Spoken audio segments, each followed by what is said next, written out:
بسم اللہ الرحمن الرحیم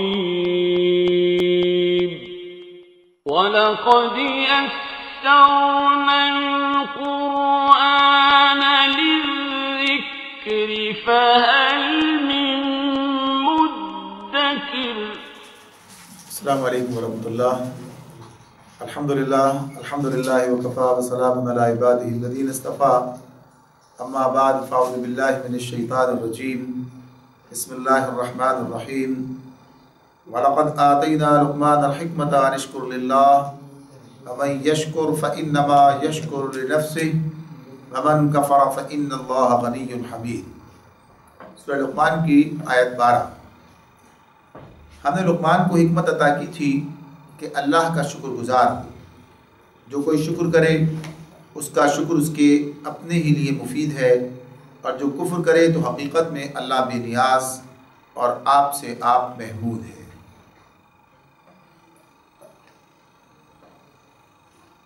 سورہ لقمان اسی حوالے سے اس کا یہ نام ہے کہ اس میں لقمان حکیم کی نصیحت کا ذکر ہے جو وہ اپنے بیٹے کو کرتے ہیں۔ اس مقام سے یہ دوسرا رکوع ہے سورہ لقمان کا جس میں لقمان حکیم کی بات ہے، اور اس اعتبار سے ان کی نصیحتیں اس میں بیان کی گئی اور بتایا گیا ہے کہ جو باتیں وہ لوگوں کے سامنے رکھتے ہیں اس کی بنیاد کیا ہے۔ تو آغاز کیا ہے کہ لقمان کو حکمت عطا کی تھی۔ پہلی بات تو یہ کہ یہ حکیم لقمان اسی نام سے مشہور تھے، حکیم لقمان۔ عرب میں ان کی شخصیت جو ہے ایک حکیم و دانا کی حیثیت سے مشہور تھی۔ شعراء جاہلیت کے کلام میں ان کا ذکر ملتا ہے، اور اہل عرب میں ویسے تو پڑھنے لکھنے کا رواج تھا ہی نہیں، بہت کم افراد جو ہے لکھنا پڑھنا جانتے تھے، لیکن ان میں سے بعض افراد جو لکھنے پڑھنے والے جانتے تھے ان کے پاس صحیفہ لقمان کے نام سے ایک حکیمانہ اقوال کا مجموعہ بھی موجود تھا جسے وہ حکیم لقمان سے منسوب کرتے تھے کہ یہ ان کی باتیں ہیں۔ نبی اکرم صلی اللہ علیہ وآلہ وسلم سے ایک شخص ملا ہے مدینے سے آ کر، سوید بن ثابت۔ یہ ہجرت سے 3 سال پہلے مدینے آئے، یہ اولین شخص ہیں جو نبی صلی اللہ علیہ وسلم سے متاثر ہوئے۔ وہاں نبی اکرم جب وہ حج کے لیے مکے آئے ہیں تو نبی اکرم صلی اللہ علیہ وسلم کا طریقہ تھا کہ مختلف علاقوں سے آئے ہوئے لوگوں کی قیام گاہوں پر جاتے، قافلوں کے پاس، اور انہیں دین کی دعوت پیش کرتے۔ جب نبی اکرم صلی اللہ علیہ وسلم اس صاحب کی قیام گاہ تک پہنچے اور وہاں پر جا کر بات کی، اور سوید بن ثابت نے نبی اکرم صلی اللہ علیہ وسلم کی بات سنی تو اس نے آپ سے عرض کیا کہ جو باتیں آپ پیش کر رہے ہیں ایسی ہی ایک چیز میرے پاس بھی موجود ہے۔ آپ نے کہا وہ کیا؟ تو اس نے کہا کہ مجلہ لقمان۔ پھر آپ کی کہنے پر، فرمائش پر اس نے اس کا کچھ حصہ آپ کو سنایا۔ آپ نے فرمایا کہ یہ بہت اچھا کلام ہے مگر میرے پاس اس سے اچھا کلام موجود ہے۔ پھر آپ نے اسے قرآن سنایا اور اس نے اعتراف کیا کہ بلا شبہ اس مجلہ لقمان سے بہتر ہے۔ سیرت ابن ہشام میں اس واقعے کو نقل کیا گیا ہے۔ یہاں پر یہ بات سامنے ہے کہ یہ ان کے درمیان ایک دانا شخص کی حیثیت سے یہ معروف نام تھا لقمان حکیم کا۔ تو یہاں پر اللہ رب العالمین نے انہی کے حوالے سے بات کی ہے۔ اگر ساتھ ساتھ یہ بات بھی رہے سامنے آ جائے، تاریخی اعتبار سے لقمان کی شخصیت کے بارے میں بڑے اختلافات ہیں۔ کچھ لوگوں نے اس کو بادشاہ کہا ہے کہ وہ جو ہے یمن کا ایک بادشاہ تھا اور قوم عاد کا ایک فرد تھا۔ بعض لوگوں نے اسے جو ہے بس کے بجائے ایک حبشی غلام جو ہے وہ سمجھا ہے کہ لقمان ایک حبشی غلام تھا۔ یہ مختلف صحابہ سے مختلف اقوال جو ہیں مروی ہیں، اور یہ ساری بات اسی لیے کہ اس دور کی کوئی مکمل تاریخ جو ہے وہ عرب کے اندر موجود نہیں تھی۔ بہرحال بات یہی ہے کہ اس کی حیثیت ایک حکیم کی وہاں پر حیثیت سے معروف تھی بات کہ یہ حکیمانہ گفتگو کرتے تھے، تو اللہ رب العالمین نے بھی اس کو اسی حیثیت سے پیش کیا۔ بہرحال یہ ایک بات طے شدہ ہے مفسرین کے درمیان، علماء کے درمیان، کہ یہ نبی نہیں تھے، یعنی ان کا حیثیت تذکرہ ایک صالح فرد کی حیثیت سے، ایک حکیم کی حیثیت سے کیا گیا۔ تو یہاں پر اللہ تعالیٰ نے فرمایا کہ ہم نے لقمان کو حکمت عطا کی تھی کہ اللہ کا شکر گزار ہو۔ یہ حکمت کا جو معاملہ ہے یہ ایک اہمیت کی حامل چیز ہے کہ حکمت جو اللہ تعالیٰ کی طرف سے عطا ہوتی ہے۔ اللہ نے یہاں بھی بات کی کہ اللہ نے حکمت عطا کی اور لقمان کو حکمت عطا کی۔ حکمت کہتے کس کو ہیں؟ الحکمہ کے معنی ہے علم و عقل کے استعمال سے، اس کے ذریعے سے حق بات تک پہنچنا، حق بات کو دریافت کر لینا، اس کو حکمت کہا جاتا ہے۔ ویسے حکمت کے بارے میں اور بھی باتیں ہیں جو مراد ہیں بتائی گئی کہ حکمت کے معنی کیا ہے۔ حکمت سے مراد صحیح بصیرت اور صحیح قوت فیصلہ ہے۔ حکمت کا لفظ اور بھی وسعت اختیار کرتا ہے، اس میں تمام دانائی کی باتیں آ جاتی ہیں، اور وہ دانائی کی باتیں خصوصیت ہے جو نبی کرم صلی اللہ علیہ وسلم لوگوں کو سکھاتے تھے۔ تو غرض یہ کہ حکمت کے اعتبار سے جو چیزیں ہمارے سامنے ہیں، اللہ رب العالمین نے خود ہی بات ارشاد فرمائی ہے، وَأَنزَلَ اللَّهُ عَلَيْكَ الْكِتَابَ وَالْحِكْمَةَ وَعَلَّمَكَ مَا لَمْ تَكُنْ تَعْلَمْ۔ سورہ نساء میں یہ آیت ہمارے سامنے ہے۔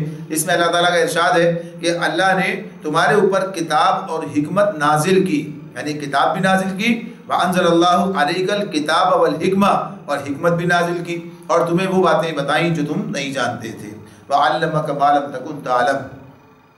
تو اس اعتبار سے یہ بات کہ حکمت من جانب اللہ ہے، اللہ کی طرف سے یہ عطا ہوتی ہے، اور اسی بات کو سورہ بقرہ میں اس طرح بھی بیان کیا اللہ تعالیٰ نے، یؤتی الحکمت من یشاء ومن یؤت الحکمت فقد اوتی خیرا کثیرا، کہ اللہ جسے چاہتا ہے حکمت عطا کرتا ہے، اور جسے حکمت مل گئی اسے خیر کثیر مل گئی۔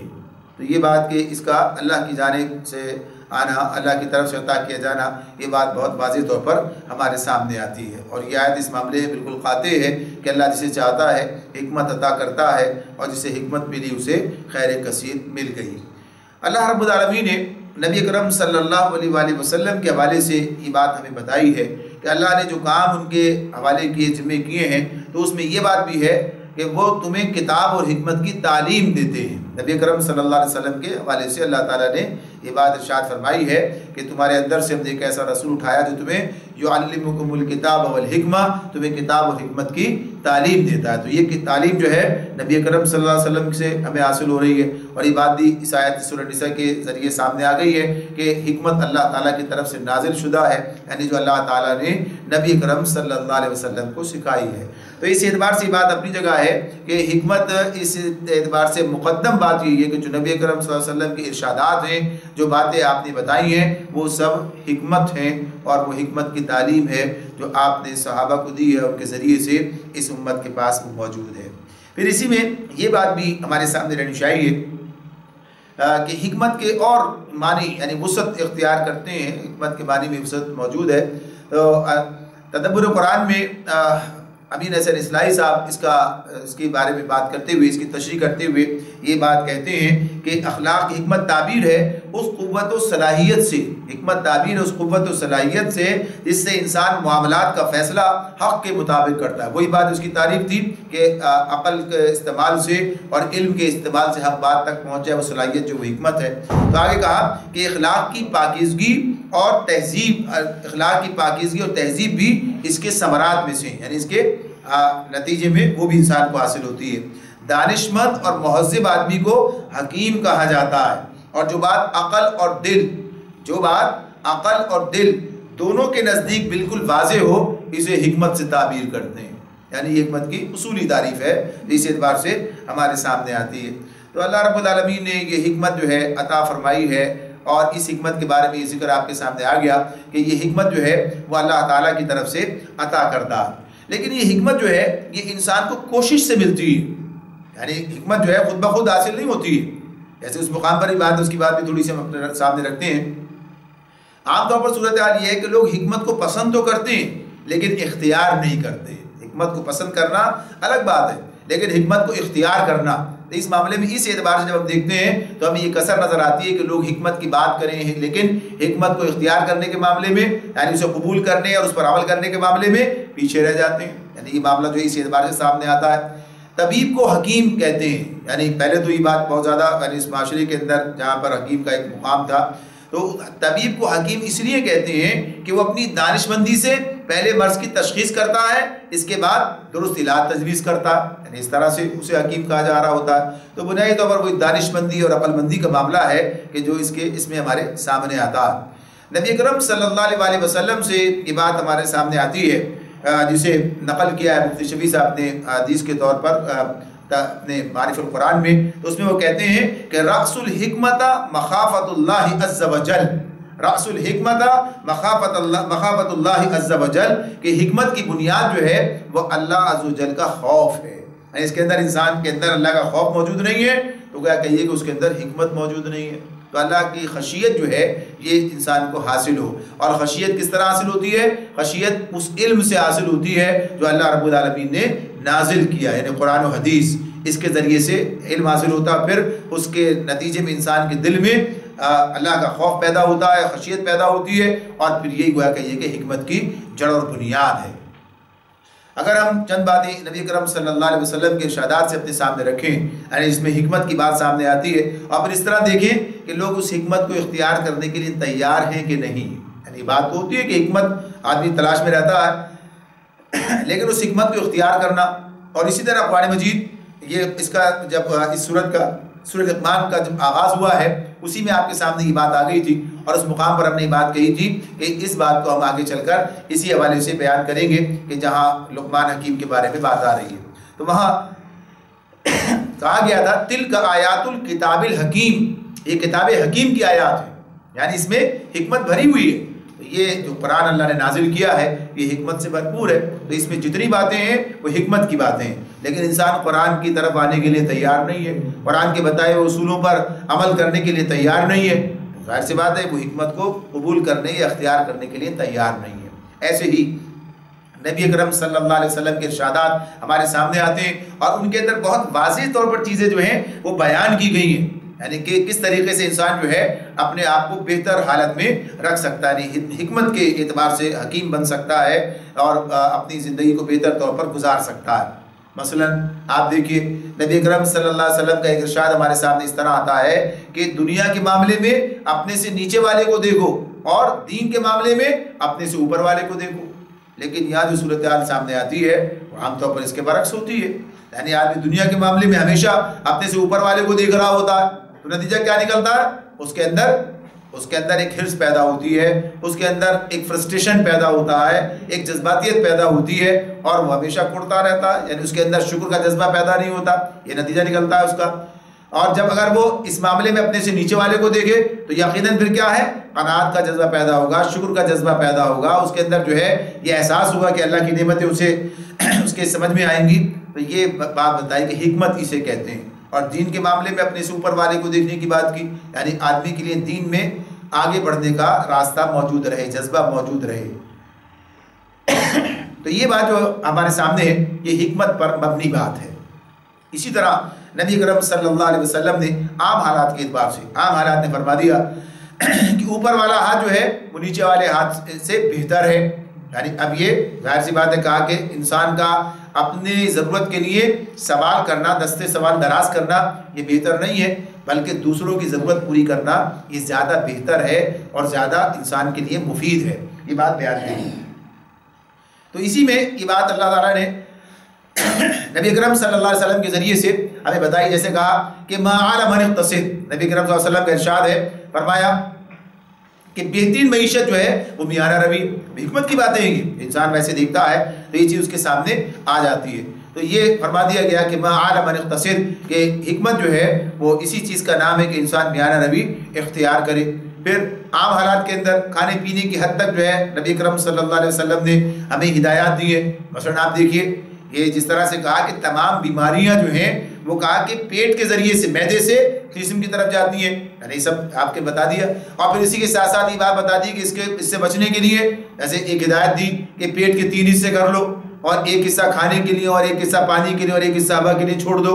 یعنی ابھی کا حکمت کی باتیں، بات وہی ہے کہ انسان انہیں اختیار کرے. اس کا معاملہ اسی اعتبار سے.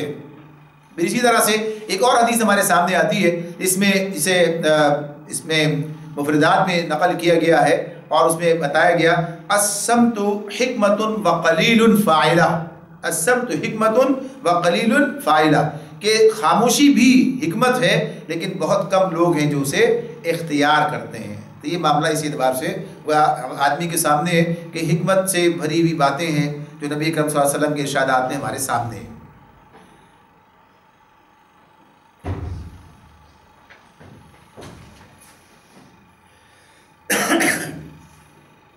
تو یہاں پر یہ بات بتائی کہ اللہ تعالیٰ نے لقمان کو حکمت عطا کی تھی، اس کی باتیں اسی حکمت کی بنیاد پر ہیں جو ہمارے سامنے آتی ہیں، اور یہ حکمت سے بھری باتیں جو قرآن خود بیان کرتا ہے اور مختلف مقامات پر یہ چیزیں ہمارے سامنے آ رہی ہیں۔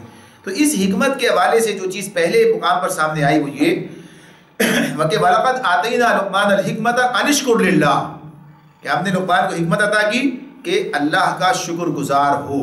یعنی حکمت کا نتیجہ، حکمت کا ثمر پہلا کیا سامنے یہاں بتایا گیا کہ اس کے نتیجے میں انسان کے اندر شکر گزاری کا جذبہ پیدا ہوگا۔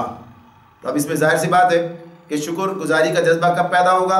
جب آدمی اپنے منعم کو یعنی اللہ کو پہچانے گا، اور پھر اس اعتبار سے اس کی نعمتوں کا ادراک اسے ہوگا، اور پھر اس میں اپنی حیثیت کا تعین وہ کرے گا، تو شکر کا وہ معاملہ جو ہے وہ سامنے آئے گا۔ شکر پر تفصیلی بات ہم اس سے پہلے کر چکے ہیں کہ شکر کے حوالے سے جتنی تفصیلات اللہ تعالیٰ نے قرآن مجید نے ہمارے سامنے رکھی ہیں اور مختلف پہلو اس کے ہمارے سامنے رکھ دی ہیں، تو ان پہلوؤں کے حوالے سے بہرحال ہمیں اپنے آپ کو دیکھنا چاہیے، جانچنا چاہیے کہ اللہ کی نعمتوں کا ادراک ہمیں ہے کہ نہیں، اور اس ادراک کے بعد جو شکر کا پہلو سامنے آتا ہے، شکر کا جو ہمیں حکم دیا گیا ہے، اس چیز کو ہمیں اختیار کرنا ہے۔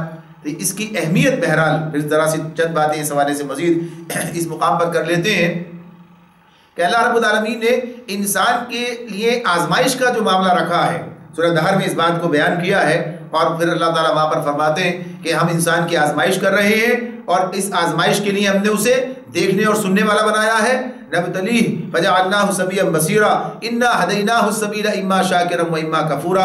آزمائش کس حوالے سے؟ کیا وہ شکر کرنے والا بنتا ہے یا کفر کرنے والا بنتا ہے؟ یعنی شکر کا جذبہ اس کے اندر پیدا ہے، یعنی اللہ کی نعمتوں کو پہچاننا اور نعمتوں کی قدر کرنا، ان کا حق ادا کرنا، یعنی تمام چیزیں اس حوالے سے سامنے آتی ہیں۔ اللہ رب العالمین نے انسان کو جو عزت عطا فرمائی، انسان کو جو نعمت عطا فرمائی، انسان کو جو مقام عطا فرمایا، انسان کو اس کا احساس ہے کہ نہیں؟ آج اگر ہم دیکھیں تو یہ بات ہمارے سامنے کہ آج کا انسان، اور انسان سے مراد کیا ہے؟ مسلمان، یعنی جو اللہ کو پہچانتا ہے، جو اللہ کی کتاب کو جانتا ہے، جو نبی اکرم صلی اللہ علیہ وسلم پر ایمان لاتا ہے، اس کا اپنا حال کیا ہے؟ عام لوگوں کو جو اللہ کو یعنی اس کے علاوہ غیر مسلم جو ہیں، جو اللہ کو نہیں مانتے یا انہیں اس بات کا احساس نہیں ہے یا اس دین سے واقف نہیں ہے جو اللہ تعالیٰ نے بھیجا ہے، ان کی بات چھوڑ دیجئے۔ لیکن جو لوگ اس سے واقف ہیں، جن کے پاس یہ دین موجود ہے، خود ان کا اپنا کیا حال ہے کہ اللہ کی دی ہوئی نعمتیں جس میں وہ خاص ہیں، یعنی اس کے جو اللہ تعالیٰ نے عطا فرما دی ہیں، یعنی دین کا شعور بخش دیا ہے، سمجھ عطا کر دی ہے، اسی بنیاد پر آدمی مسلمان ہے۔ تو اب اس کو پانے کے بعد اس کا رویہ کیا ہے؟ کیا وہ اس نعمت کو نعمت سمجھتا ہے؟ اس نعمت کا اسے ادراک ہے؟ باقی وہ نعمتیں جس میں ہم سارے دنیا کے انسان جو ہے شریک ہیں، یعنی بہت سی نعمتیں ایسی ہیں جو اللہ تعالیٰ نے عطا فرمائی ہے، جیسے قرآن مجید میں اللہ تعالیٰ یہ بات کہتے ہیں کہ اس نے تمہیں پیدا کیا، اور کس حال میں پیدا کیا؟ اس حال میں کہ تم کچھ نہیں جانتے تھے۔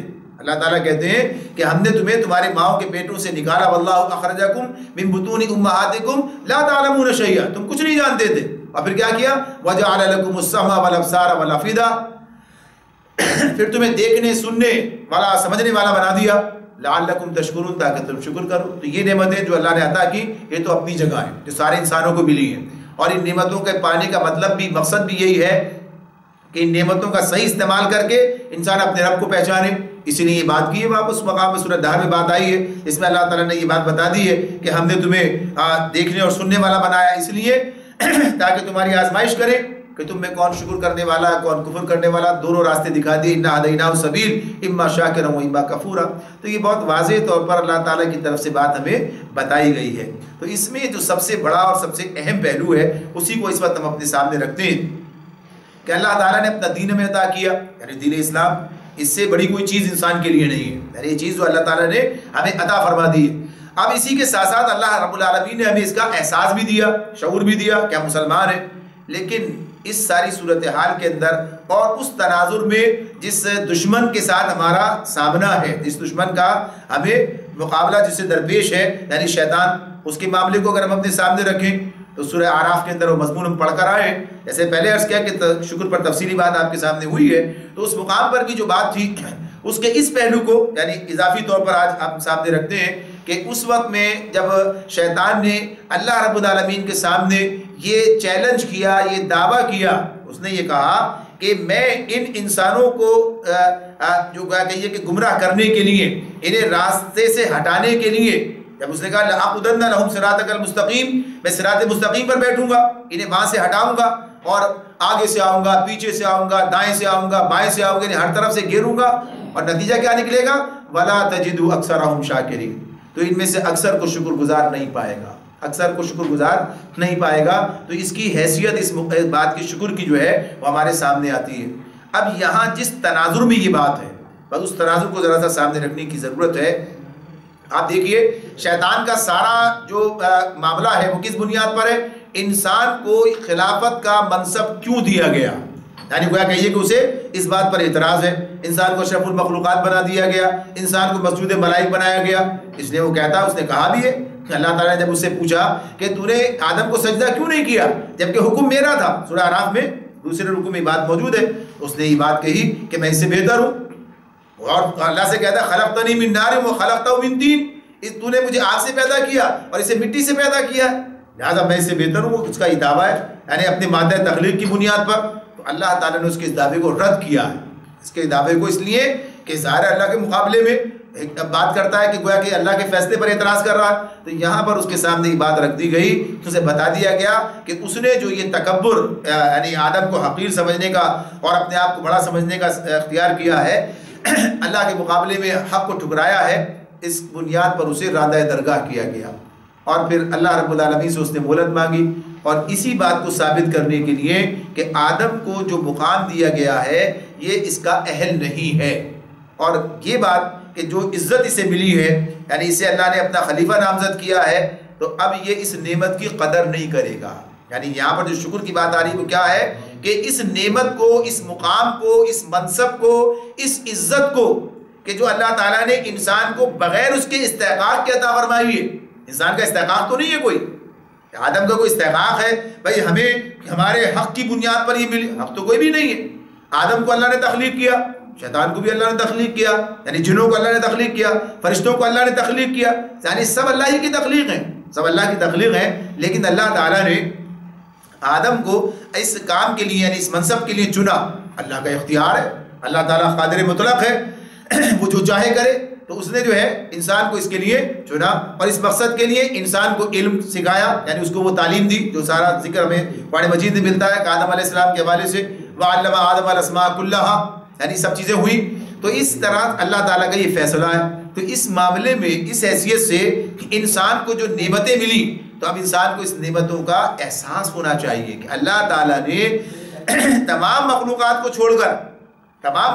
چھوڑ کر ہمیں یعنی انسان کو، آدم کو اللہ نے یہ عزت عطا فرمائی، تو اب اسے اپنے آپ کو اس کا اہل بنانا چاہیے، یعنی اگر کسی کو بغیر کسی استحقاق کے کوئی عزت دے دی جائے، کوئی مقام دے دیا جائے، کوئی مرتبہ دے دیا جائے، تب اسے کرنا کیا چاہیے؟ اپنے آپ کو اس کا اہل ثابت کرنا چاہیے، یعنی اگر اس پر انعام کیا گیا ہے، اس پر مہربانی کی گئی ہے، اس پر احسان کیا گیا ہے، تو اب اسے کیا احسان فراموشی کرنی چاہیے؟ نہیں، اب اسے اس احسان کا احساس رکھنا چاہیے کہ مجھے اللہ رب العالمین نے بغیر میرے کسی استحقاق کے مجھے یہ مقام عطا کر دیا، مجھے یہ نعمت عطا کر دی، تو اب مجھے اس نعمت کی قدر کرنی چاہیے، اپنے آپ کو اس کے مطابق بنانا چاہیے، نہ کہ میں اس مقامی کو بھول جاؤں، میں اس منصبی کو فراموش کر دوں، میں اس احسان کا ہی تصور اپنے ذہن میں نہ رکھوں، تو یہ تو بڑی نافرمانی، ناشکری کی بات ہو جائے گی، ناقدری کی بات ہو جائے گی۔ یہی بات ہے جو شیطان کہہ رہا ہے، یہی بات شیطان کہہ رہا ہے کہ انسان کا معاملہ یہی ہے کہ میں ثابت کروں گا، میں اسے گھیروں گا آگے پیچھے سے، تو یہ بھول جائے گا آپ کو، یہ بھول جائے گا اس منصب کو، یہ بھول جائے گا اس کام کو جو اس کے سپرد کیا ہے آپ نے۔ واقعہ بھی یہی ہو گیا، یعنی واقعہ اس وقت صورتحال ٹھیک ہے، اللہ نے یہ بات کہی کہ جو میرے چنے ہوئے بندے ہیں اور جو اس طرف آئیں گے وہ شکار نہیں ہوں گے، لیکن آج کی صورتحال اگر ہم دیکھیں، آج کی دنیا میں اگر ہم دیکھیں تو کیفیت کیا ہے؟ ہاں ہمیں ایسے لوگ بھی ملیں گے، تاریخ کے اندر ایسے لوگ بھی ملیں گے جو شیطان کے جال میں نہیں پھنسے، جنہوں نے اپنی اس حیثیت کا ادراک کیا۔ صحابہ کرام پوری دنیا کے اندر اس دین کو لے کے پھیل گئے، آپ کی بات تابعین اور پھر اس کے بعد تبع تابعین اور سارے یعنی بہت سے صلحاء نے یہ کام کیا، پوری دنیا میں پھیل گئے اللہ کے دین کو لے کر، اور اسی مقصد کے لیے کہ اللہ نے دین ان کے حوالے کیا تھا، انہیں ان کے سپرد یہ کام تھا کہ وہ دنیا سے ظلم کو مٹائیں گے اور شر کے مقابلے میں خیر کی اس دعوت کو پھیلائیں گے، اور عدل کا یہ نظام جو اللہ نے دیا اسے قائم و نافذ کریں گے۔ یعنی کام نے دعوت کو لے کے پھیل گئے دنیا کے اندر، اور عملاً انہوں نے اسے قائم و نافذ کیا، یہ کام کیا لوگوں نے۔ لیکن آج کے جو دور، آج کی جو صورتحال ہے، تو گویا یوں کہیے کہ آج کا مسلمان اس کا شکار ہو چکا ہے، یعنی شیطان کے اس کام کا، اس اقدام کا وہ جو ہے شکار ہو گیا، اس کی اس چال کا. اور بحیثیت مجموعی بہت کم لوگ آپ کو ایسے ملیں گے جو اس کا احساس رکھتے ہیں، ادراک رکھتے ہیں اور پھر اس کے لیے کوشاں ہیں، یعنی اپنے منصب کی ادائیگی کے لیے کوئی کام کر رہے ہیں کہ اللہ نے انہیں اس دنیا میں اس بات کا ذمہ دار بنایا ہے کہ اللہ کے دین کو لے کر اٹھیں، اس کو دنیا کے سامنے پیش کریں، اسے قائم و نافذ کرنے کی جدوجہد کریں. یعنی خلاف اس حیثیت سے، اللہ کے نائب خلیفہ کی حیثیت سے جو ذمہ داریاں قائم ہوتی ہیں، یا نبی کرم صلی اللہ علیہ وسلم نے جو ذمہ داریاں، جو مشن ہمارے حوالے کیا، یہ بات اگر سوچیں تو بات اس وقت کیا ہے، یعنی بڑی بھیانک صورتحال ہمارے سامنے آتی ہے، بڑی بھیانک صورتحال سامنے آتی ہے کہ عام مسلمان کو اس کا احساس ہی نہیں ہے کہ وہ اللہ کی طرف سے کسی ذمہ داری کے منصب پر فائز کیا گیا ہے. اس کی کوئی ذمہ داری اس حوالے سے بھی دنیا میں ہے، بس اس کی ذمہ داری بس کھانا پینا اور نسل بڑھانا اور دنیا میں زندگی بسر کرنا، اور ٹھیک ہے چلو کچھ تھوڑے بہت جو کچھ نیکی کام ہو جائیں وہ کر کے اور اپنی ذاتی حیثیت میں اور رخصت ہو جانا. اللہ کے دین کے غلبے کی بات، اس کے نفاذ کی بات، دنیا کے اندر اس نظام عدل کو قائم و نافذ کرنے اور پھیلانے، اس سب کا احساس نہیں ہے. اور یہی صورتحال، یعنی بھیانک صورتحال یہ ہے کہ آج مسلمانوں کی اتنی بڑی تعداد ہونے کے باوجود اور مسلمانوں کے پاس اتنی مملکتیں آزاد جس میں خود ان کا اپنا اختیار ہے وہ موجود ہونے کے باوجود دنیا میں ایک خطہ زمین ایسا نہیں ہے جہاں اللہ کا دین قائم و نافذ ہو. یعنی کیسی ناقدری ہے اللہ کے دین کی. یعنی جس چیز کو ہم کہتے ہیں، جس چیز کو ہم مانتے ہیں کہ یہ اللہ کی نعمت ہے، کوئی ایک مسلمان آپ کو ایسا نہیں ملے گا کہ جب آپ کوئی موازنہ کریں، جب آپ کوئی حوالے سے موازنہ کرنا چاہیں اور اسے کہیں یہ بات کہ اللہ کا یعنی سب سے بڑی نعمت کیا ہے، سب سے بڑی نعمت کیا ہے، انسان کہے گا سب سے بڑی نعمت اللہ کا دین ہے، یعنی اسلام ہے، قرآن ہے، نبی کریم صلی اللہ علیہ وسلم کی ذات ہے. یعنی اس حوالے سے یہ اس سے بغیر یعنی یہ چیز نہ ہو تو انسان کے لیے کچھ بھی نہیں ہے. یعنی انسان جو ہے ہر چیز کے بغیر گزارا کر سکتا ہے، دنیا میں گزارا کر سکتا ہے، آخرت میں سب کچھ کا مداوع ہو جائے گا. یعنی اگر کوئی آدمی کسی جسمانی صلاحیت سے محروم ہے اور اس پر اللہ کی رضا پر راضی ہے، اپنا کام کر لیتا ہے جو ذمہ داری اس کی بنتی ہے اس اعتبار سے، تو اللہ کے پاس جا کے سب کچھ اس کے لیے موجود ہے. لیکن جو آدمی ہر چیز سے جو ہے کہیں بہرمند کر دیا جائے لیکن دین کی نعمت اس کے پاس نہ ہو تو ناکامی. ہمارا دین تو ہمیں بتا رہا ہے، ہمارا عقیدہ، ہمارا ایمان ہی بتا رہا ہے ہمیں. تو غرض یہ کہ سب سے بڑی نعمت ہے، سب سے بڑی نعمت ہے. اس نعمت کا ادراک ہمیں خود مسلمان ہونے کے باوجود اس طرح نہیں ہے جیسا کہ ہونا چاہیے. تو اس ساری صورتحال کے بعد پھر کیفیت کیا ہے کہ ہم اس دین کو خود اپنی زندگی میں قائم و نافذ، ذاتی زندگی میں بھی پورے طور پر اس کے لیے تیار نہیں ہے اور اس کے لیے کوئی جد و جہد کرنے کے لیے آمادہ نہیں ہے، اجتماعی طور پر اسے اختیار کرنے کے لیے تیار نہیں ہے. تو یہی بات جو ابھی عرض کی جا رہی ہے کہ اتنے اسلامی یعنی ممالک ہونے کے باوجود کوئی ملک ایسا نہیں ہے کہ جہاں شریعت مکمل طور پر صحیح طور پر جیسا کہ نبی اکرم صلی اللہ علیہ وسلم و صحابہ کے دور میں تھی ایسے نافذ ہو نہیں. اکا دکا کچھ چیزیں ملیں گی، ہمارے پاس بھی تسلیم تو کیا جاتا ہے. یعنی پاکستان کا آئین جو ہے اسے اسلامی جمہوریہ پاکستان کہتا ہے، وہاں پر اقتدار اعلیٰ اللہ کے حوالے کیا گیا، یعنی تسلیم کیا گیا اس بات کو. لیکن عملاً صورتحال کیا ہے؟ عملاً صورتحال یہی ہے کہ دین کا نفاذ اس طرح نہیں ہے جیسا کہ ہونا چاہیے. یعنی ساری چیزیں زندگی کی جو ہے اس کے مطابق ہو، معاملہ اس کے مطابق چلے. تو یہ کیسی ناقدری ہے، کیسی ناشکری ہے کہ جو انسان کر رہا ہے. تو اس پہلو کو ہمیں اپنے سامنے رکھنا چاہیے اور اس حوالے سے اللہ کے دین کی قدر، اس کی نعمتوں کی قدر، اس کی کتاب کی، اس کے رسول کی، ان تعلیمات کی جو ہمیں عطا کی گئی ہیں، تو اس کی قدر یہی ہے کہ انسان انہیں وہ مقام دے جو ان کا مقام ہے، یعنی انہیں اپنے لیے رہنما بنائے. قرآن کی بات کرتے ہیں لیکن قرآن کو ہم نے کس طرح سے اس کے ساتھ سلوک کر رکھا ہے آپ سب جانتے ہیں.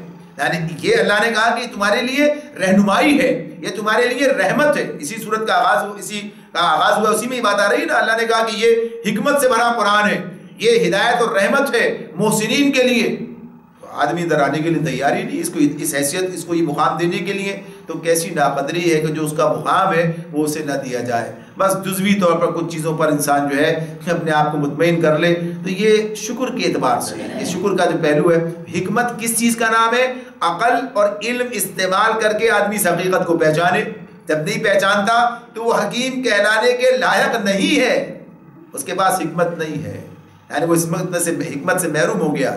لیکن جب وہ سمجھتا ہے، جانتا ہے، پہچان لیتا ہے، پھر اس کے بعد اس کے لیے کوشش کرتا ہے، تو یقیناً پھر وہ اس راستے پر آگے بڑھتا ہے اور اپنی انفرادی اور اجتماعی زندگی میں کامیابی حاصل کر سکتا ہے۔ تو یہاں پر اللہ تعالیٰ نے یہ بات بتائی، صرف ایک ہی جملے میں یہ بات بیان کر دی کہ ہم نے لقمان کو حکمت عطا کی تھی تاکہ اللہ کا شکر گزار ہو۔ وَلَقَدْ آتَيْنَا لُقْمَانَ الْحِكْمَةَ أَنِ اشْكُرْ لِلَّهِ، تاکہ اس لیے کہ پھر کیا ہو اس کا نتیجہ کہ اللہ کا شکر گزار بن جائے، اللہ کی نعمتوں کی قدر کرنے والا بن جائے۔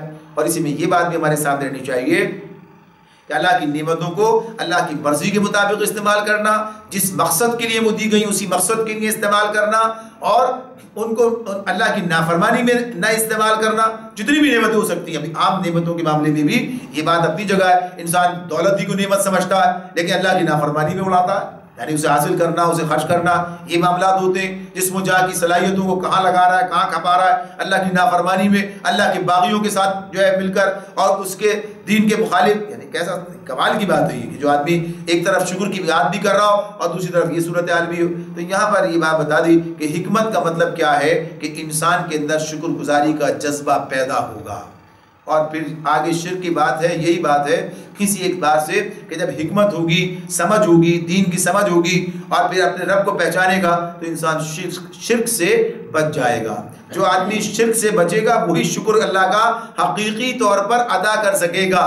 شکر اور شرک کے الفاظ میں حرف جو ہے وہ ایک ہی جیسے ہیں، لیکن تبدیلی اس کا جو فرق میں آتا ہے اس کے ترتیب میں، تو یہ بات اپنی جگہ ہے کہ آدمی جب شرک سے بچ جاتا ہے تو شکر کرنے والا بن جاتا ہے، لیکن جب وہ اللہ کے ساتھ دوسروں کو شریک ٹھہرا لیتا ہے، سمجھتا ہے یہ بھی کچھ کرتے ہیں اور ان کو بھی راضی کرنا ضروری ہے، تو پھر معاملات جو ہیں اس کے لیے بگڑ جاتے ہیں۔ تو یہاں پر اللہ نے یہ دو باتیں ہمارے سامنے رکھ دیں کہ وَلَقَدْ آتَيْنَا لُقْمَانَ الْحِكْمَةَ أَنِ اشْكُرْ لِلَّهِ، کہ ہم لقمان کو حکمت عطا کی تھی تاکہ اللہ کا شکر گزار ہو۔ اور پھر اس کے بعد کہا وَمَن يَشْكُرْ فَإِنَّمَا يَشْكُرُ لِنَفْسِهِ، جو کوئی شکر کرتا ہے، شکر کرے، اس کا شکر اس کے اپنے ہی لیے مفید ہے۔ جو کوئی شکر کرے اس کا شکر اس کے اپنے ہی لیے مفید ہے، پھر اس کا فائدہ کسی اور کو پہنچنے کی بات نہیں ہے۔ دیکھیں انسان جس معاشرے میں رہتا ہے، اس معاشرے میں جو کچھ وہ کرتا ہے، اس معاشرے سے جو چیزیں پلٹ کر اس کی طرف آتی ہیں یہ اس کے لیے فائدے کی بات ہے۔ یعنی انسانوں کی بات ہو رہی ہے، انسانوں کی، چاہے افراد کا معاملہ ہو تو افراد کو اس کا فائدہ ہوگا، اور اگر جماعتوں کا اور قوم، یعنی اس حیثیت سے مختلف حیثیت امت ہے، امت کا معاملہ ہے، لیکن قومیں جب اس کے اندر پائی جاتی ہیں، برادریاں، تو ان کا فائدہ ہے۔ اس اعتبار سے اللہ رب العالمین یہ بات ابھی بتا رہے ہیں کہ اللہ کا کوئی فائدہ اس کے اندر نہیں ہے۔ اللہ تعالیٰ کے یعنی آگے اسی بات کو کہا ہے کہ وَمَن كَفَرَ فَإِنَّ اللَّهَ غَنِيٌّ حَمِيدٌ، کہ جو انکار کر دے، کفر کرے، تو اللہ اپنی ذات میں خود غنی، بے نیاز اور آپ سے آپ محمود ہے، اسے اس بات کی کوئی غرض نہیں ہے، کوئی اسے پرواہ نہیں ہے۔ یہ بات اللہ تعالیٰ کہتے ہیں کہ اللہ کو پسند یہی ہے کہ انسان شکر گزار بنے، اور اللہ کی نعمتیں اسی حوالے سے انسان کے اوپر برستی ہیں۔ مثلا قرآن بھی ہمارے سامنے یہ بات رکھتا ہے، اللہ رب العالمین موسیٰ علیہ السلام سے یہ بات کہلوا رہے ہیں وَإِسْتَأَذَّنَ رَبُّكُمْ، اور تمہارے رب نے یہ اعلان کیا ہے، اذان دی، اعلان کیا ہے، کیا اعلان کیا ہے؟ لَإِن شَكَرْتُمْ لَأَزِيدَنَّكُمْ، اگر تم شکر گزار بنو گے تو مزید عطا کیا جائے گا، مزید نوازے جاؤ گے، یعنی اللہ مزید دے گا۔ فائدہ کس کا ہو رہا ہے؟ ہمارا ہو رہا ہے۔ بھائی شکر کرو گے تو اللہ مزید دے گا، یعنی اور عزت میں اضافہ کرے گا، اور ہر چیز میں، ہر اعتبار سے جہاں جہاں اس کی نعمتوں کی قدر کرو گے اس میں اضافہ پاؤ گے تو لَأَزِيدَنَّكُمْ، مزید ملے گا۔ وَلَئِن كَفَرْتُمْ، لیکن اگر تم کفر کرو گے، إِنَّ عَذَابِي لَشَدِيدٌ، بے شک میرا عذاب بڑا شدید ہے۔ اس کا نتیجہ کیا ہوگا؟ عذاب شدید سے دوچار ہو جاؤ گے۔ یہی بات اللہ تعالیٰ اس طرح بھی کہتے ہیں مَا يَفْعَلُ اللَّهُ بِعَذَابِكُمْ إِن شَكَرْتُمْ وَآمَنْتُمْ وَكَانَ اللَّهُ شَاكِرًا عَلِيمًا، اللہ وہ کیا پڑھی کہ تمہیں خواہ بخواہ عذاب دے اگر تم ایمان لاؤ اور شکر گزاری کی روش اختیار کرو، شکر گزار بندے بن کر رہو، تو اللہ وہ کیا پڑھی ہے تمہیں جو ہے سزا دے، تم پر عذاب نازل کرے۔ کہ جو آج جو صورتحال ہے، یعنی ایک عذاب کی کیفیت ہے، اس میں یہ امت مبتلا ہے، یعنی صورتحال ہمارے سامنے ہے یا اسی طرح کی ہے، پوری امت جس طرح مسائل کا شکار ہے، جگہ جگہ جو صورتحال ہے وہ کہیے کہ اس پکڑ میں آئی ہوئی کہ اللہ کی اس نعمت کی ناقدری کر رہی ہے۔ تو اللہ تعالیٰ کہتے ہیں ما یفعل اللہ بعذابکم، اللہ کو کیا پڑی ہے تمہیں عذاب دے، لیکن شرط کیا ہے؟ ان شکرتم وآمنتم، اگر تم شکر گزاری کے روش اختیار کرو، ایمان لاؤ، وکان اللہ شاکرا علیما، وَكَانَ اللَّهُ شَاكِرًا عَلِيمًا، اللہ تو بڑا قدردان ہے اور علم والا ہے. یعنی اگر تم اس راستے پہ آؤ گے تو اللہ تمہارے عمل کی ناقدری نہیں کرے گا. اللہ تمہارے جذبات کی، تمہارے احساسات کی، تمہارے ایمان کی، تمہاری کوششوں کی انہیں ناقدری نہیں کرے گا. ظاہر یہاں پہ وہی شاکر علیمہ جو اللہ کے لیے شاکر کا لفظ آ رہا ہے تو وہی قدردانی کی بات ہے. تھوڑا سا عمل کرتے ہوئے اللہ اسے قبول کر لیتا ہے، اسے بڑھا دیتا ہے اللہ تعالیٰ، اس کے نتائج تمہیں دیتا ہے. تو غرض یہ کہ یہ چیز جو کیفیت ہے تو یہاں بتا دیا کہ اگر تم یہ کام کرو گے تو فائدہ کس کا؟ تمہارا اپنا ہے. ومن شکرا، جو کوئی بھی شکر کرے گا، ومن یشکر، جو کوئی شکر کرے گا، فَإِنَّمَا يَشْكُرُ لِنَفْسِهِ، تو اپنے ہی بھلے کے لیے کرے گا. یہ اس کا شکر کرنا اس کے اپنے ہی لیے مفید ہوگا. اور یہ بات ہر کام کے بارے میں اللہ نے کہی ہے. وَمَنْ جَاهَدَ فَإِنَّمَا يُجَاهِدُ لِنَفْسِهِ، جو کوئی جہاد کرے گا اپنے ہی بھلے کے لیے کرے گا. وَمَنْ تَزَكَّى فَإِنَّمَا يَتَزَكَّى لِنَفْسِهِ، جو کوئی پاکیزگی اختیار کرے گا اپنے ہی فائدے کے لیے پاکیزگی اختیار کرے گا. یعنی اللہ کی جو بات ہی مانو گے فائدہ تمہارا ہے، اللہ کا کوئی فائدہ اس کے اندر نہیں ہے. تو یہاں بھی یہ بات اسی حوالے سے بتائی. اللہ کا دین جو ہمارے پاس ہے اس میں انسان کے لیے کتنے فائدے، کتنا یہ مفید ہے، اس کا انسان کو ادراک نہیں ہے، احساس نہیں ہے، ورنہ وہ اس سے غافل نہ ہوتا، اس سے پیچھے نہ ہٹتا. لیکن ساری نعمت شرط یہ کہ آدمی سمجھے تو اسی میں اس کا اپنا فائدہ، اس کا اپنا بھلا ہے ہر اعتبار سے. اور ومن کفرا، اور پھر یہاں یہ بات بھی دیکھیے آپ، جگہ جگہ جہاں یہ بات آ رہی ہے شکر کے مقابلے میں کیا لفظ استعمال ہو رہا ہے؟ کفر کا لفظ استعمال ہو رہا ہے. ہم عام طور پر اس کا ترجمہ کفران نعمت کر لیتے ہیں، لیکن اللہ تعالیٰ انکار، کفر کیا؟ انکار ہے، اللہ کی اس نعمت کا انکار ہے اس اعتبار سے. تو یہاں بھی جیسے سورہ دہر کی بات تھی، اس میں کہا اما شاکرا و اما کفورا، شکر کرنے والا بنے یا کفر کرنے والا بنے. یہاں بھی کیا بات آ رہی ہے؟ ومن کفرا، اور جو کوئی کفر کرے فإن اللہ غنی حمید، تو بے شک اللہ اپنی سب سے بے نیاز اور اپنی ذات میں آپ محمود ہیں.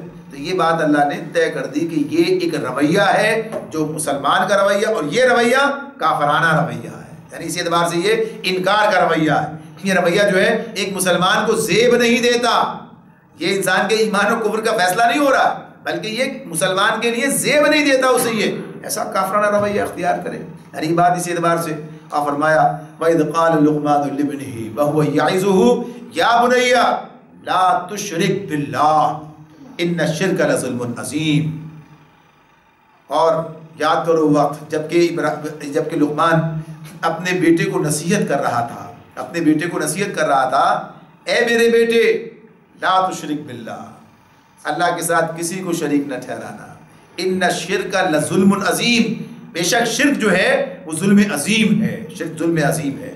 اب یہاں پر جو باتیں ہمارے سامنے آ جاتی ہیں، کئی چیزیں اس آیت میں سامنے آ جاتی ہیں.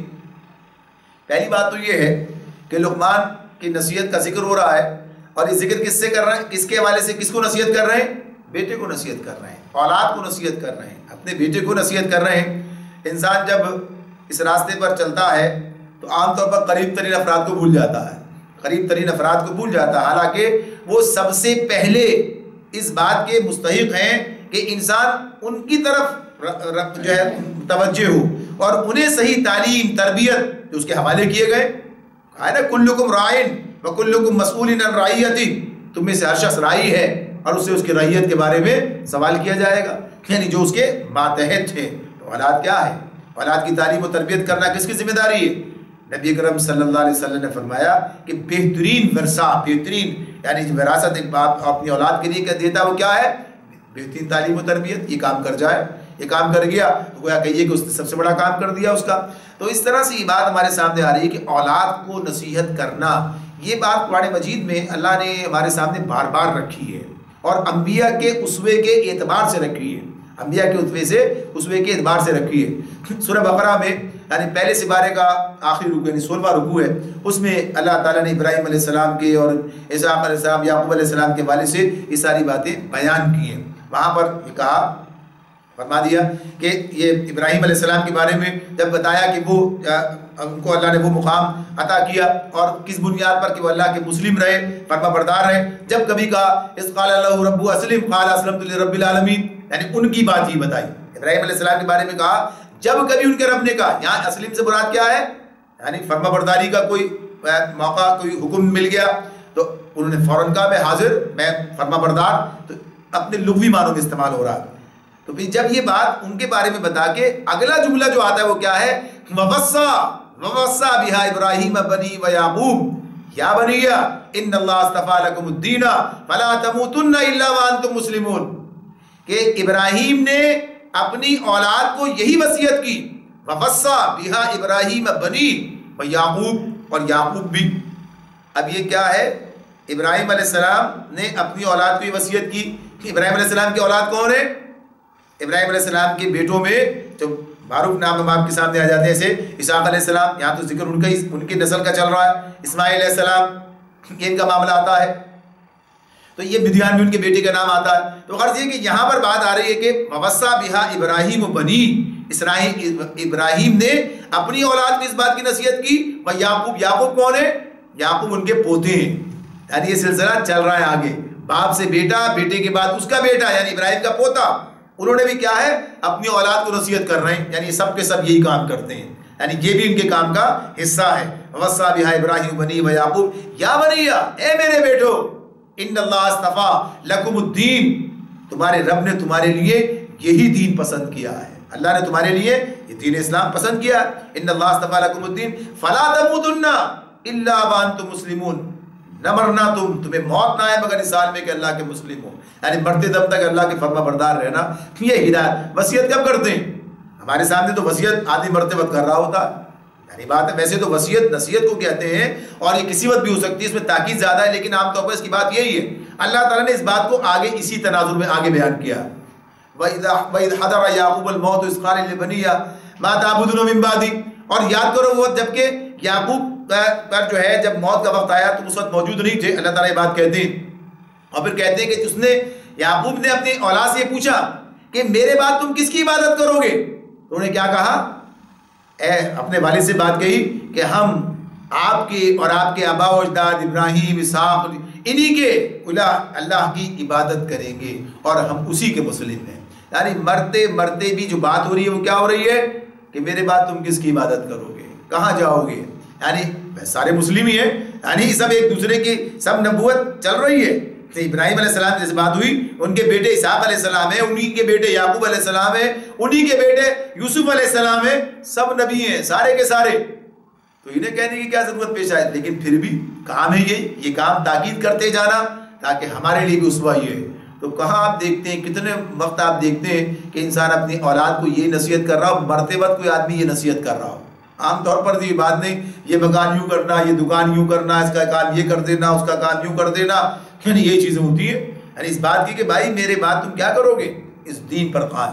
تو یہ بات ہمارے سامنے آتی ہے کہ اولاد کو نصیحت کرنا، اولاد کو یہ بات، تو یہاں پر اللہ تعالیٰ نے لقمان کی حکمت کے حوالے سے کہا نا، حکمت کیا ہے؟ حکمت میں اولاد کی طرف، یعنی کہ اپنوں کو چھوڑ کر اور غیروں کی طرف جانا، یعنی اپنے مقام کو چھوڑ کر اور یہ کام کرنا۔ نبی اکرم صلی اللہ علیہ وآلہ وسلم آپ ہجرت سے پہلے مستقل مکے میں کام کرتے رہے اپنا کام۔ آپ نے صرف طائف گئے کب؟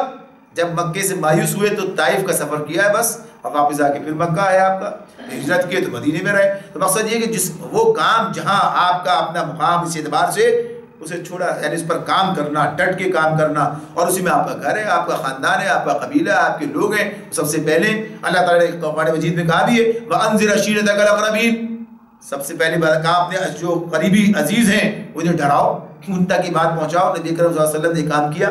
تو غرض یہ کہ یہاں پر بات آئی تو اس میں پہلی چیز یہ آ گئی کہ اپنی اولاد کو مقدم رکھنا اس کام میں، اور پھر کیا کہا؟ پہلی ہدایت کیا ہو رہی ہے؟ یا بنیا لا تشرک باللہ، اللہ کے ساتھ کسی کو شریک نہ ٹھہرانا، ان الشرک لظلم عظیم، بے شک شرک جو ہے وہ ظلم عظیم ہے۔ تو شرک کا ظلم عظیم ہونا، یعنی عام طور پر اس کی اتنی خرابی، اتنی اس کی جو ہے یہ حیثیت جو ہے اس کو بیان نہیں کیا جاتا، یعنی اس معاملے میں، جبکہ یہ بات اپنی جگہ ہے کہ شرک ایک ایسا جرم ہے جس کے بارے میں اللہ تعالیٰ فرما رہے ہیں ان اللہ لا یغفر ان یشرک بہ ویغفر ما دون ذلک لمن یشاء۔ سورہ نساء میں 2 دفعہ اللہ تعالیٰ یہ بات کہتے ہیں، اور کہتے ہیں بے شک اللہ جو ہے اس کا یہ فیصلہ وہ سنا رہا ہے کہ وہ شرک کو معاف نہیں کرے گا، اس کے سوا دوسرے جو گناہ ہیں جس کے لیے چاہے گا معاف کرے گا۔ یعنی یہ دنیا میں فیصلہ کر دیا کہ جو مشرک مر گیا اس کے لیے مغفرت کا معاملہ نہیں ہے، یہ طے شدہ معاملہ ہے۔ اللہ تعالیٰ کہتے ہیں اِنَّهُ مَن يُشْرِكْ بِاللَّهِ فَقَدْ حَرَّمَ اللَّهُ عَلَيْهِ الْجَنَّةَ، اس نے اللہ کے ساتھ کسی کو شریک ٹھہرایا، اللہ نے اس پر جنت حرام کر دی۔ اور یہ سارا معاملہ اسی اعتبار سے ہے کہ اللہ کی ذات کے ساتھ شرک، اللہ کی صفات میں شرک، اللہ کے حقوق میں شرک، اللہ کے اختیار میں شرک، یہ سارے مضامین آپ کے سامنے آتے رہے، یعنی شرک کے حوالے سے تفصیلی بات۔ تو یہ تمام چیزیں، یہ پہلو جو ہے اس سے اپنی اولاد کو بھی آگاہ کرنا اور دیگر لوگوں کو بھی، تو یہاں پر اسی میں جو ہے یہ بات بتا دی گئی کہ سب سے بڑا ظلم ہے یہ، اور جب آدمی ظالم ہو جائے تو پھر جو اس کے نتائج نکلتے ہیں پھر وہ اس کے حق میں، اس معاشرے کے حق میں بھی خراب نکلتے ہیں۔ اور یہی بات ہے کہ جو بگاڑ آپ کو نظر آتا ہے معاشرے کے اندر، اس کی بڑی وجہ یہی ہے کہ جو اپنے رب کا وفادار نہیں ہوتا وہ کسی کا وفادار نہیں ہوتا، جو اللہ سے نہیں ڈرتا پھر وہ ہر ایک کا حق مارنے کے لیے، ہر ظلم کرنے کے لیے، جو یہ ظلم کرتا ہے وہ ہر ظلم کر سکتا ہے، جو یہ ظلم کرتا ہے وہ ہر ظلم کر سکتا ہے، شرط ہے موقع ملے، شرط ہے موقع ملنے کی بات، اس سے بات ہے جب ملتا ہے تو وہ آدمی سامنے آ جاتا ہے، اس کی حیثیت جو کھل کر سامنے آ جاتی ہے۔ ہم کہتے ہیں اسے اب ہو گیا، اب نہیں ہوا، یہ تھا ہی ایسا، اب اسے موقع ملا ہے، اب یہ گویا کہیے کہ پہچانا گیا ہے، اب اسے وہ چیز اس کی سامنے آ گئی ہے۔ تو یہ بات بتا دی کہ اس معاملے میں شرک کی جو مذمت ہے اور شرک سے جو بچنا ہے اس کی بات، تو یہ چونکہ بڑی ایسی اہم ہدایات ہیں اس لیے ہم نے اس پر ذرا سی تفصیل کے ساتھ بات کی ہے۔ تو حکمت کی بات آپ کے سامنے آئی، شکر کی بات آپ کے سامنے آئی، یہ اس حوالے سے حکمت اللہ کے ارشادات ہیں، نبی اکرم صلی اللہ علیہ وسلم کے ارشادات ہیں، اسی کی تشریح اور توضیح کے طور پر ان سے بے اتنائی برتنا، یعنی اپنے آپ کو ان سے الگ رکھنا، ان سے محروم رہنا، یا اگر پڑھ بھی لیں تو اس پر عمل نہ کرنا، یعنی کوئی چیز فائدہ جب ہوتا ہے اس پر عمل کیا جائے، حکمت کی باتیں تو سنیں لیکن حکمت کی بات پر عمل نہ کریں، بڑی نادانی کی بات ہوگی۔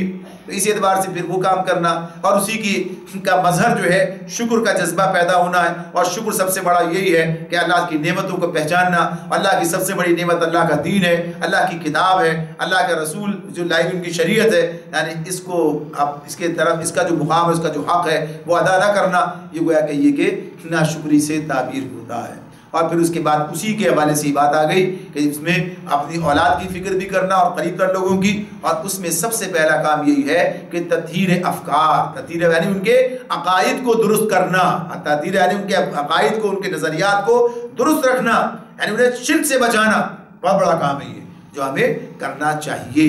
اور اس اعتبار سے بہتر طریقے سے حکمت کے ساتھ بھی کہا ہے اللہ تعالیٰ نے، یہ تو حکمت کی بات ہو رہی تھی تو وہاں بھی آ جائیے، وہ آیت بھی پڑھ لیتے ہیں دوبارہ، جس میں اللہ تعالیٰ کہتے ہیں ادعو الی سبیل ربک بالحکمت والموعظۃ الحسنہ، لوگ اپنے رب کے راستے کی طرف دعوت دو حکمت اور عمدہ نصیحت کے ساتھ۔ یہ کوئی ایسا کام نہیں ہے کہ بس اٹھایا اور ڈنڈا مار دیا کسی کو اور اس طرح سے بات کہہ دی اور بات یعنی کوئی حکمت اختیار نہیں کی، کوئی موعظہ حسنہ سے کام نہیں لیا، تو لوگوں کو دیکھتے ہوئے سمجھتے ہوئے، اس لیے کہ بات سمجھانا مقصود ہے، کسی پر تنقید کرنا مطلوب نہیں ہے، بات کو سمجھانا اور حقیقت سے انہیں آگاہ کرنا، یعنی کوئی ایسا طریقہ اختیار کیا جائے، کوئی ایسی بات کی جائے جس سے آدمی سوچنے پر آمادہ ہو جائے، اس کے اندر یہ فکر پیدا ہو جائے، اور حقیقت جو ہے جب اس کے سامنے آئے تو وہ اسے قبول کر لے۔ تو یہ حکمت کی بات اسی اعتبار سے ہے۔ تو یہ کام جو ہے یہ کام ہمارے سامنے، تو آج کی جتنی باتیں تھیں انشاءاللہ بقیہ اس کی جو بات ہے وہ آگے چلے گی۔ اللہ تعالیٰ سمجھنے